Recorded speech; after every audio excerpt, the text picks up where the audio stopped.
Bonjour à tous.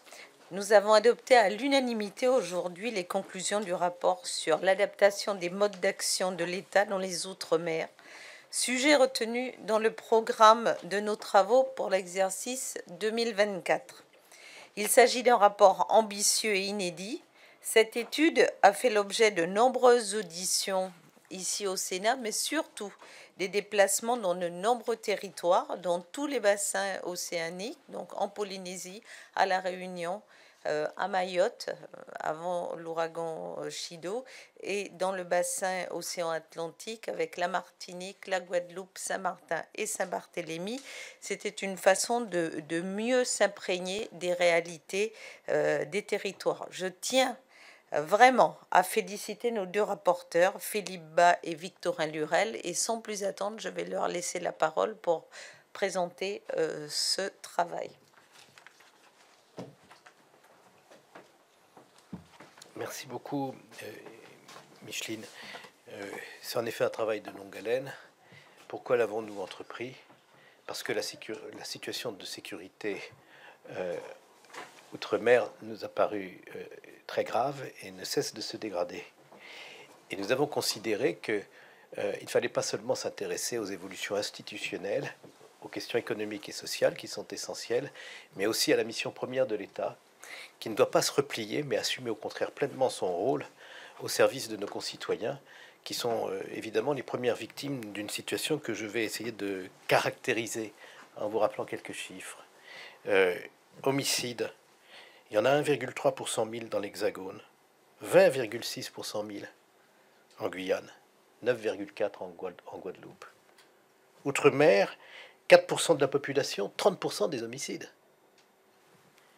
50% des vols à main armée, 25% des atteintes aux personnes, 50% des agressions de gendarmes, 50% de la cocaïne saisie en France n'ont été saisis dans les Antilles-Guyane.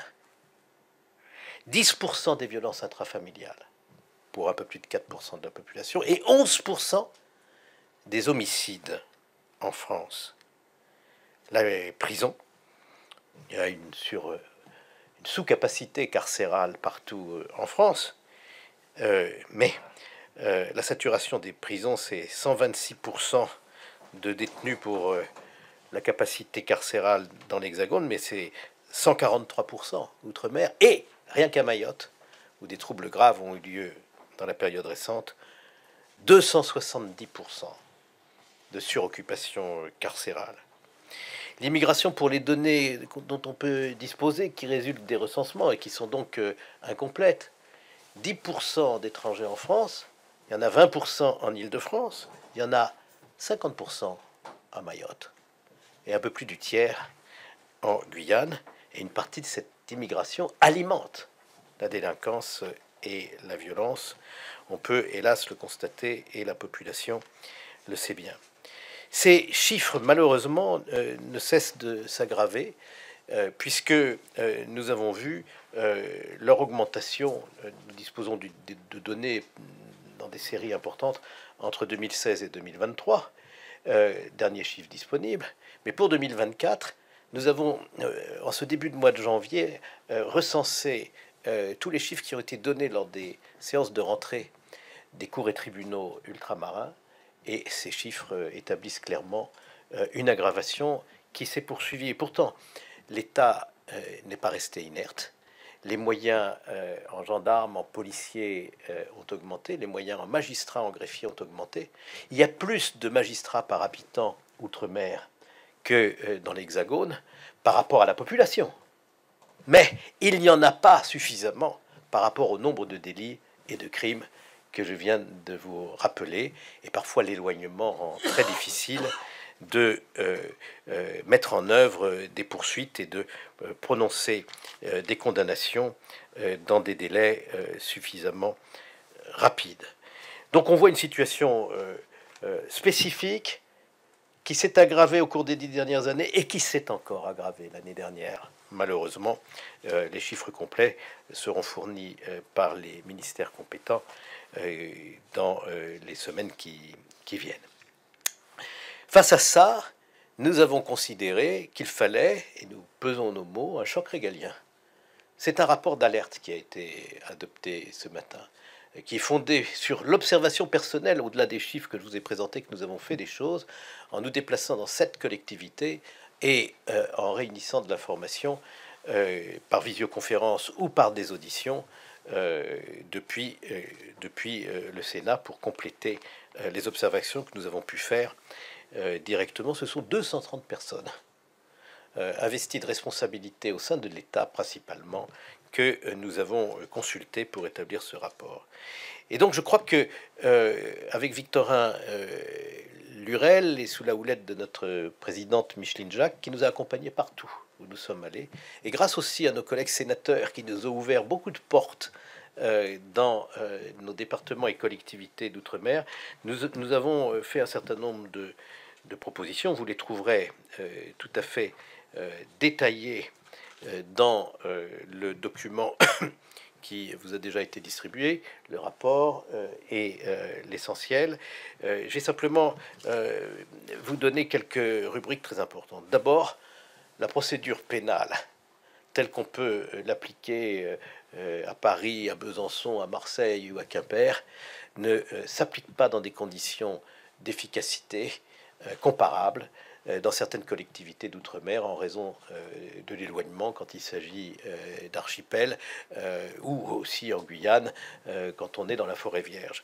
La garde à vue, par exemple, elle ne peut se faire que pendant 48 heures avec ensuite des prolongations. Mais si on est dans la forêt amazonienne, nous demandons que le point de départ de la garde à vue se fasse au maximum au bout de 20 heures, mais pour laisser le temps de transporter le suspect jusqu'aux services qui vont pouvoir mener l'enquête de manière efficace. Pour la présence de l'avocat, nous pensons qu'il faut utiliser très largement, en modifiant s'il y a lieu la législation, le défenseur agréé, parce qu'il n'y a pas d'avocat partout. Et donc, il ne faut pas que l'absence de l'avocat empêche à la justice de passer. Donc, nous pensons qu'il faut se donner les moyens. Puis alors que, outre-mer, on parle souvent plusieurs langues depuis sa plus tendre enfance, on demande des interprètes agréés. Et on met en panne les jugements des affaires tant qu'on ne les a pas. Eh bien, écoutez, qu'on puisse recourir, en veillant à la qualité de ces interprètes et à leur indépendance, à des interprètes qui n'auront pas tous les diplômes dont on a besoin, mais qui parleront parfois mieux la langue que les diplômés.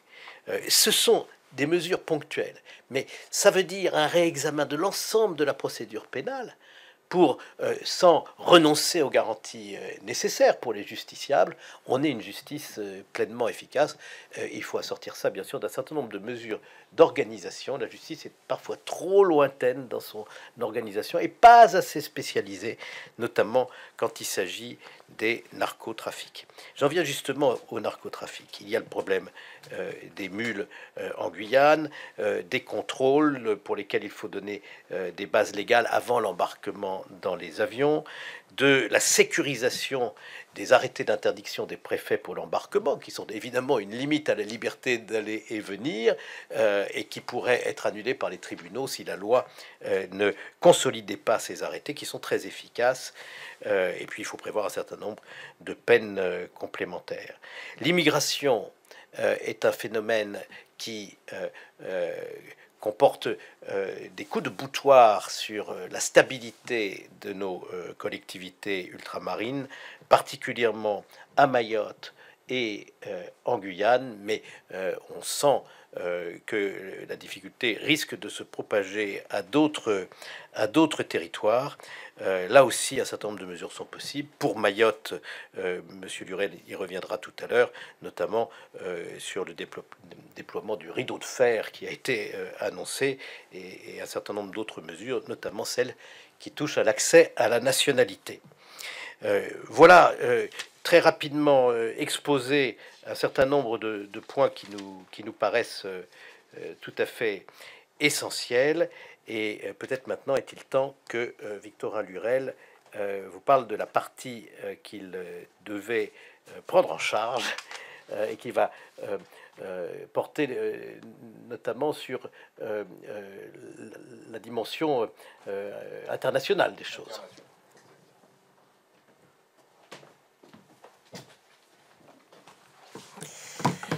Merci Philippe, merci chère présidente.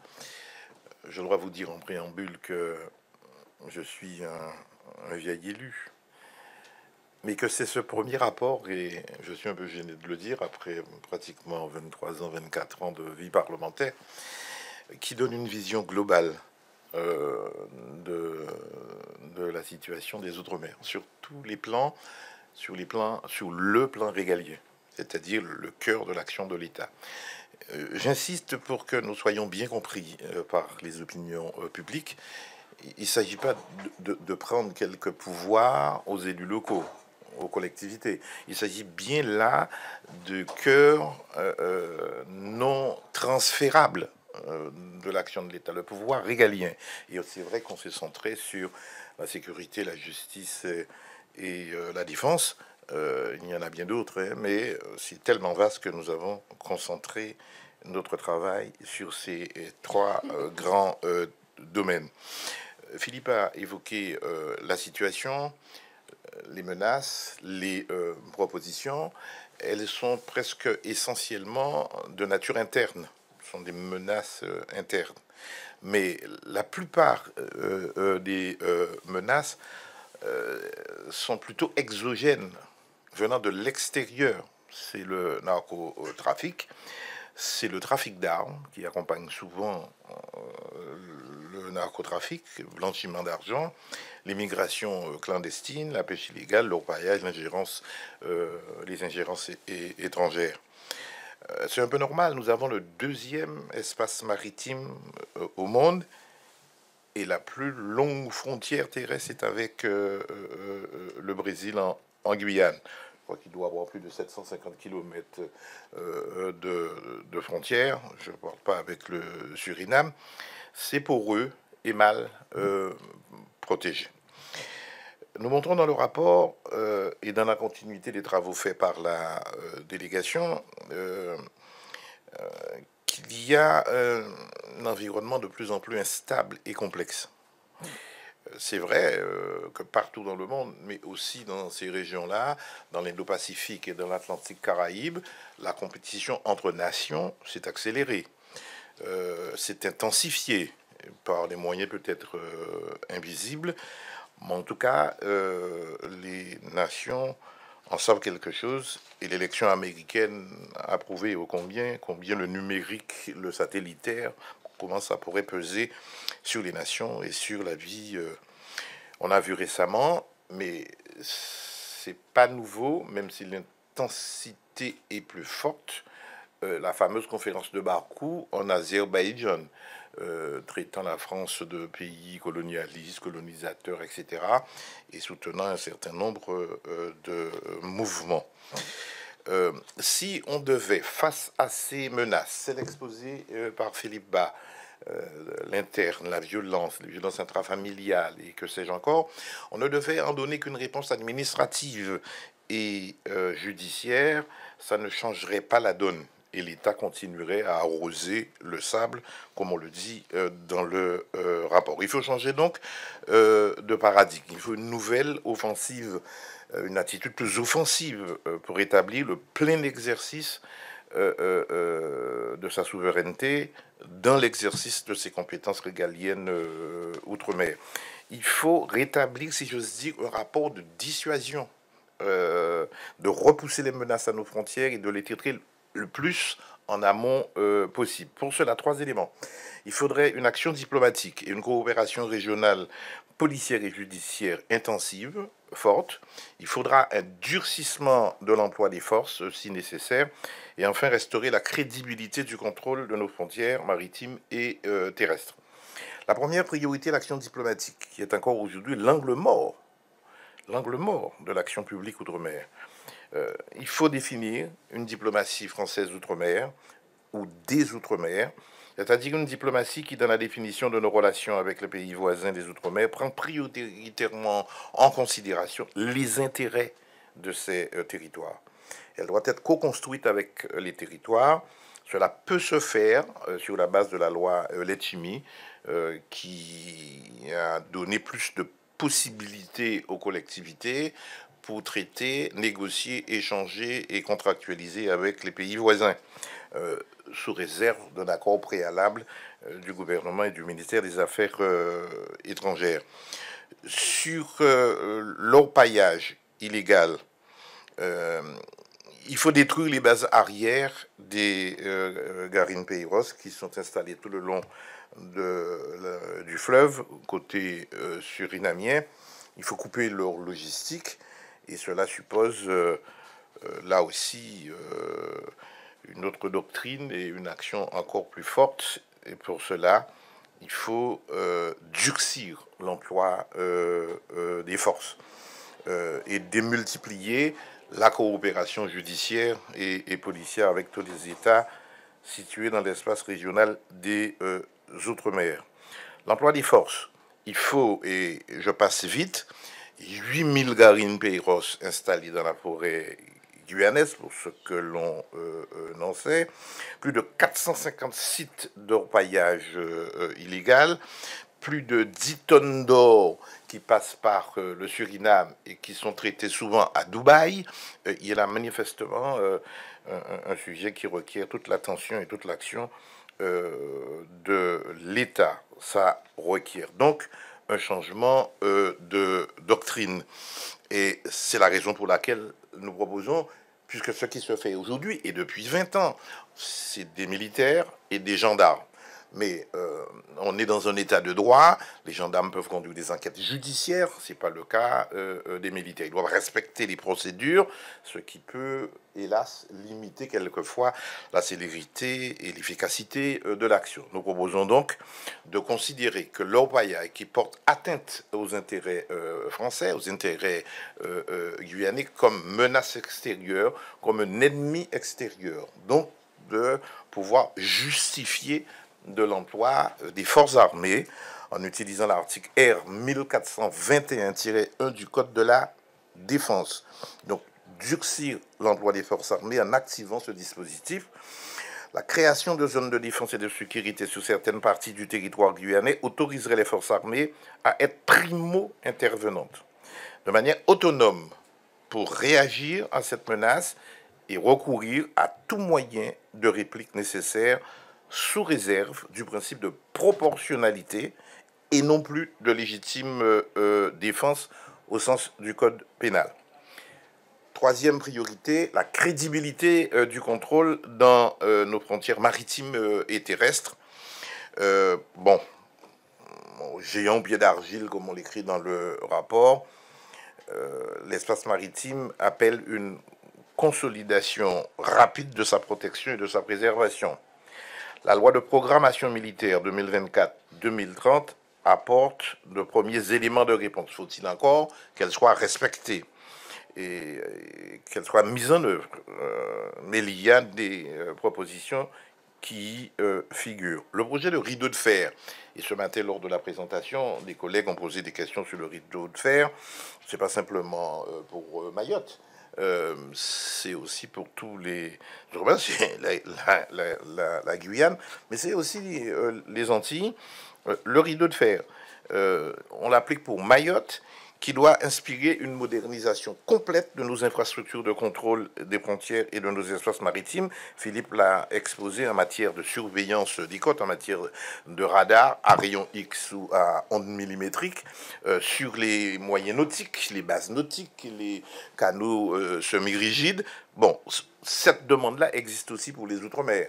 Il y a là un déficit d'équipement pour la surveillance des côtes aux Antilles. En Guyane, ça s'est amélioré avec le contrôle à 100%, mais il y a, à cause de ces contrôles plus fréquents, de l'interdiction de vol ou de l'interdiction d'embarquement, donc tout ça doit avoir une base législative, et on le verra dans la PPL portée par les collègues Jérôme Durin et Étienne Blanc. Il y a un déport qui se fait sur la Martinique et la Guadeloupe, et peut-être plus sur la Guadeloupe que sur la Martinique parce que il y a quelques équipements supplémentaires en Martinique, puisque c'est là que se trouve l'état-major. Donc là où c'est moins surveillé, c'est là où se fait le détournement de trafic sur le port de Pointe-à-Pitre. Je ne vous cacherai pas ma peur personnelle. Il y a un très grand projet de port en eau profonde, et en Guadeloupe et en Martinique. Mais aujourd'hui, avec 11 mètres comment on dit ça, de profondeur, c'est un nom précis, c'est pas protégé et la poudre blanche entre assez facilement. Alors imaginez demain un plus grand port avec des portes-containers jusqu'à 16 mètres. J'avoue que ce projet doit être réévalué en fonction des efforts faits en matière de surveillance et de contrôle. Vous n'avez pas de radar à l'aéroport, vous n'avez pas de scanner au port, on parle de scanner mobile, on en parle, mais il faut des scanners fixes, il faut du laser, il faut des caméras thermiques, bref, il faut un ensemble d'équipements pour mieux protéger. Aujourd'hui, le canal de la Dominique, mais aussi le canal de la Sainte-Lucie, qui sépare Sainte-Lucie de la Martinique de Dominique, Dominique de la Guadeloupe. Il y a des radars qui ne fonctionnent pas, qui sont souvent en panne en Martinique. À Mayotte, c'est la même chose. Donc il y a là un effort d'investissement à faire. Ce n'est pas si évident que ça, sachant que la situation budgétaire de la nation est difficile. Il faut donc un plan d'investissement sur 5 ans pour déployer des systèmes globaux de surveillance pour tous ces territoires. Je finirai, pour ne pas être trop long, puisque j'ai déjà parlé des ports et des aéroports, et du triptyque indispensable à ce choc régalien, je parlerai de la place du préfet dans cette gouvernance-là. Le préfet doit être le chef d'orchestre, parce que nous parlons des actions de l'État, des pouvoirs et des compétences reconnus à l'État, non transférables aux collectivités. Le préfet, aujourd'hui, à notre sens, est un peu trop seul et trop démuni.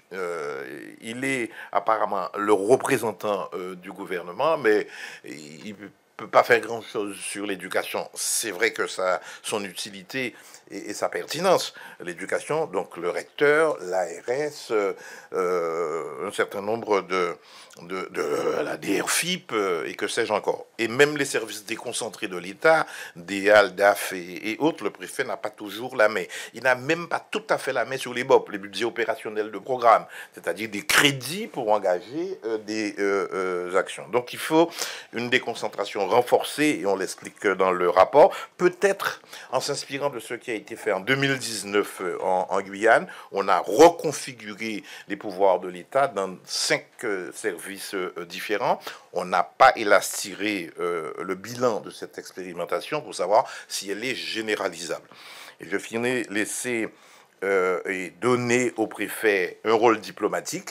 On a quelques représentants, il y a un ambassadeur français à Sainte-Lucie, bon, pour tout l'OECO, l'Organisation des États de la Caraïbe orientale, à Trinidad, à Cuba, en Jamaïque, en République dominicaine.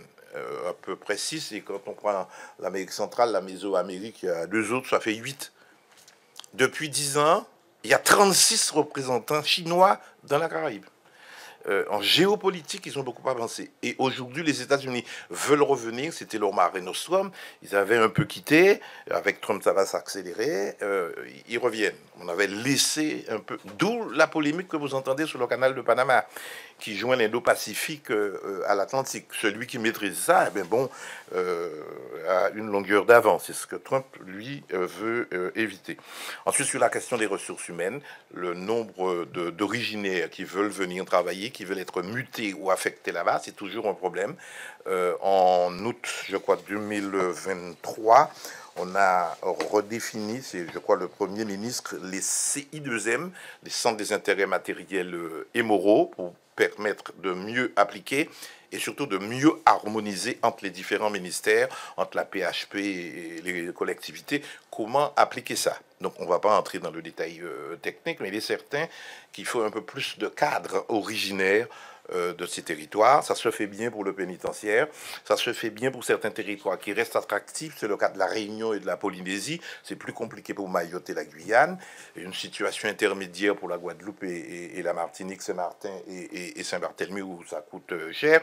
Il faut trouver les moyens appropriés et pas budgétairement dispendieux pour attirer les talents venant travailler dans les Outre-mer. Je dis ça parce qu'il y a une polémique récente en Guadeloupe. On dit ah ouais, mais il y a un magistrat, une magistrate qui a fait venir son conjoint qui lui-même est procureur. C'est pas normal, ça ne se passe que sous les tropiques. Non, il y a un cadre précis pour ça. Et surtout, les deux personnes sont procureurs, mais ce n'est pas une faveur faite, ni une sorte de récurrence ou de répétition d'habitude ou de réflexe colonialiste. Non, non, non, il y a bien un cadre, et c'est approprié pour que nous ayons des vacances pas trop longues en matière de magistrature. Je m'arrête là pour me soumettre à vos questions. Lise Vogel pour France Télévisions.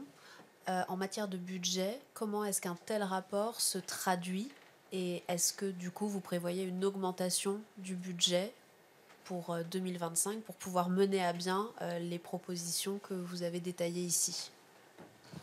Nous allons formuler chacun notre part de la réponse.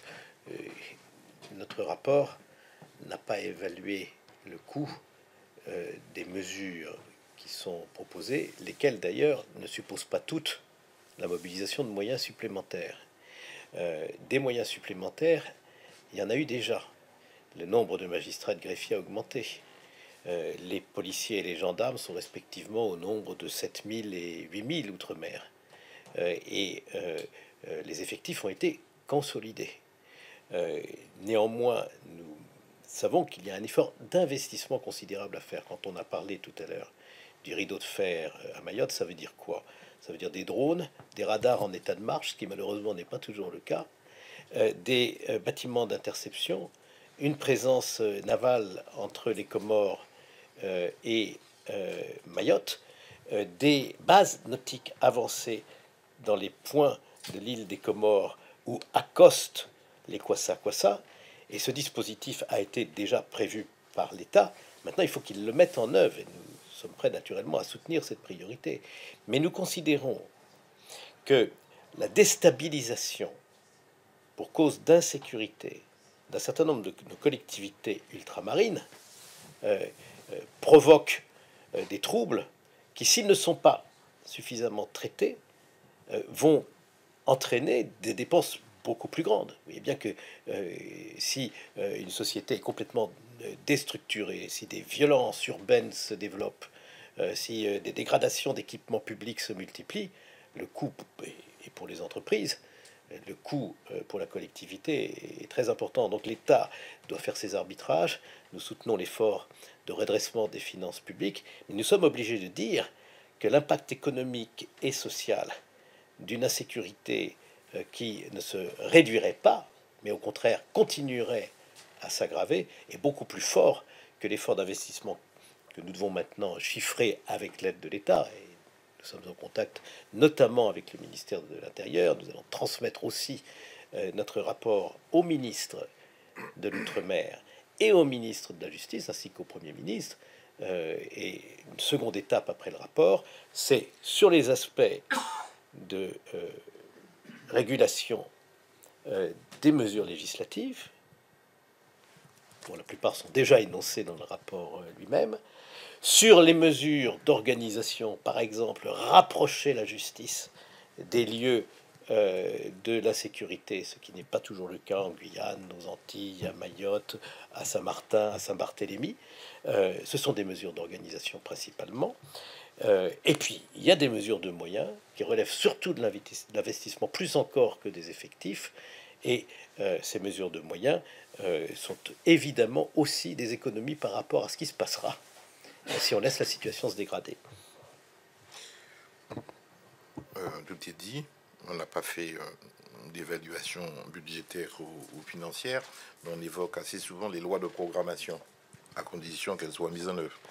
Le militaire, il y a des choses prévues jusqu'en 2030. Sur l'immobilier de la justice, il y a des choses qui sont prévues. En matière pénitentiaire, des choses qui sont prévues. C'est vrai qu'il faut compter avec les aléas. On a vu Chido et on a vu ce qui s'est passé en Nouvelle-Calédonie. La mission Outre-mer, donc le budget, pour être clair, des Outre-mer a été augmenté d'à peu près 700 millions. Mais il y a, c'est vrai, des choses qui ne relèvent pas forcément du budgétaire. Ça relève pour partie du législatif, du réglementaire.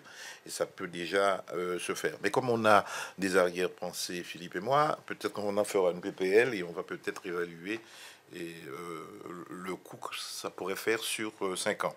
D'ailleurs, on propose un plan d'investissement sur 5 ans pour évaluer tout ça et donner un horizon de programmation à l'action de l'État.